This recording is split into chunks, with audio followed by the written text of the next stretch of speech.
नमस्कार। प्रस्तुत है आज का चिंतन।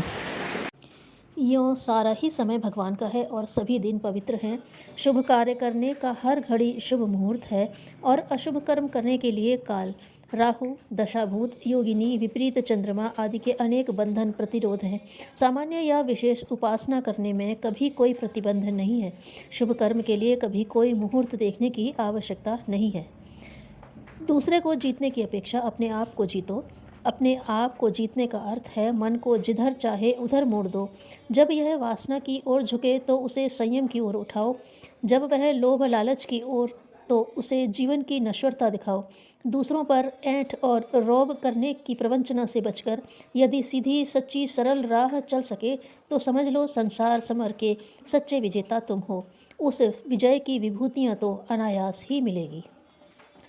जो साधक अपना भला चाहता है वह दूसरे की बुराई न देखे, अपनी बुराई को 1000 आँखों से देखें, बड़ी सावधानी से देखें, कहीं छिपी न रह जाए, और जो दिखाई दे उसे तुरंत बड़े प्रयत्न से निकालें। जैसे सांप को तुरंत निकाल देना चाहते हैं वैसे ही बुराई से बचना चाहिए। ऐसा न करें तो बुराई समुद्र की तरह बढ़ती जाएगी। मनुष्य जीवन का अधिकांश भाग यही विचारते विचारते निकल जाता है कि मैं अब जीवन को नाश से बचाऊंगा। फलतः जीवन नष्ट हो जाता है और हम जीवित रहने के उपक्रम में ही व्यस्त रह जाते हैं। स्त्री पुत्र और धन से किसी को भी सच्ची तृप्ति नहीं हो सकती।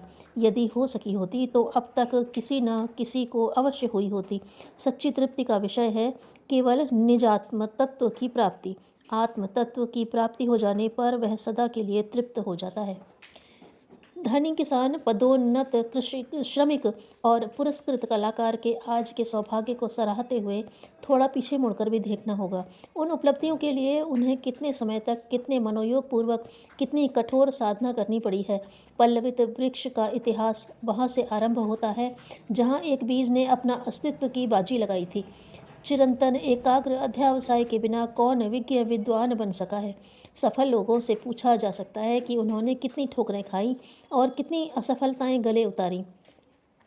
जीवन वन में ऐसी पगडंडियां बहुत हैं जो छोटी दिखती हैं पर गंतव्य स्थान तक पहुंचती नहीं। जल्दबाज लोग पगडंडियां ही ढूंढते हैं किंतु उनको यह मालूम नहीं होता कि वे अंत तक नहीं पहुंचती और जल्द काम बनने का लालच दिखाकर दलदल में फंसा देती हैं। ये रास्ते वास्तव में बड़े ही आकर्षक होते हैं। अभागी मनुष्य, यह शरीर अमर नहीं है, इसके सुख भी सदा नहीं भोगे जा सकते। विश्व में कोई शरीर सदा नहीं जिया। मौत के दांतों में लटके हुए आदमी, यह शरीर कल ही नष्ट होने वाला है। यह ईश्वर नहीं है, इसकी ईश्वर जैसी पूजा मत कर। हाड़ मांस की उपासना करने वाले मूर्ख अपने अंत को देख। संसार में मृत्यु ही सत्य है। यह शरीर नाशवान है मनुष्यों, भूलो मत, यह शरीर नाशवान है। इस मलमूत्र की गठरी को ईश्वर मत मानो। स्वार्थ से कुछ ऊंची दृष्टि उठाकर परमार्थ की ओर भी देखो। अपने अंधकारमय भविष्य का भी चिंतन करो। लोगों का एक दुख मिटता है तो दूसरा उन्हें घेरता है। सदैव कोई न कोई भय व्याधा उन्हें सताती रहती है। कारण यह कि आनंद के मूल स्रोत को उन्होंने छोड़ दिया। प्रसन्नता तो वह चंदन है जो दूसरे के माथे पर लगाइए तो आपकी उंगलियां अपने आप सुगंधित हो जाएंगी।